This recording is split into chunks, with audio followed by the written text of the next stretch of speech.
अपना life full सांप सीढ़ी का बोर्ड है, कभी अप तो कभी डाउन। पुलिस वालों ने झापड़ मारा, अंडरवर्ल्ड ने सुपारी निकाला, घड़ियां भी पहनी, हथकड़ियां भी। 308 गर्लफ्रेंड्स थी और एक AK-56 राइफल। क्या बीच में से स्टोरी सुना रहा है? शुरू से शुरू करते हैं।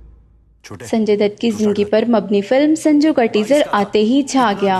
बॉलीवुड के मारूफ अदाकार संजय दत्त की जिंदगी पर मबनी फिल्म संजू के टीजर ने हलचल मचा दी और गुज़श्ता कई दिनों से हर जगह सिर्फ रणबीर का ही चर्चा है और हर कोई रणबीर को संजय के किरदार को हूबहू निभाने पर उनके लिए नए दौर का आगाज कह रहा है।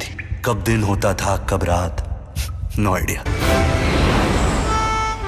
अर्जुन कपूर ने भी रणबीर कपूर की मकबूलियत को देखते हुए फिल्म के हिदायतकार राजकुमार हिरानी की तारीफों के पुल बांधना शुरू कर दिए। अर्जुन कपूर का फिल्म संजू की हिदायतकार की तारीफ करते हुए कहना था कि राजकुमार हिरानी के अलावा कोई दूसरा हिदायतकार संजय दत्त की जिंदगी पर मबनी फिल्म बनाने के काबिल हो ही नहीं सकता। ये एक बहुत बड़ी जिम्मेदारी है जो कि उन्होंने अपने कांधों पर उठाई है। अर्जुन कपूर ने मजीद कहा कि फिल्म का टीजर देखने के बाद ये कह सकता हूँ कि ये फिल्म आपको हंसाएगी भी और रुलाएगी भी, जबकि फिल्म वो सब कुछ बयान करेगी जो हमने संजय दत्त के बारे में हमेशा पढ़ा और सुना है। और मुझे यकीन है कि फिल्म में संजू की जिंदगी के तमाम बाब दिखाए जाएंगे।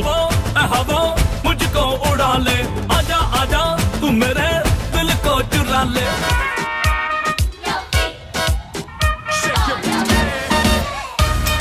वाज़ेह रहे कि संजय दत्त की जिंदगी पर राजकुमार हिरानी की हिदायतकारी में बनने वाली ये फिल्म 29 जून को सिनेमाघरों की जीनत बनेगी, जिसमें रणबीर के हमरा मनीषा कुरायला, सोनम कपूर, अनुष्का शर्मा और दिया मिर्जा मरकजी किरदार में नजर आएंगी।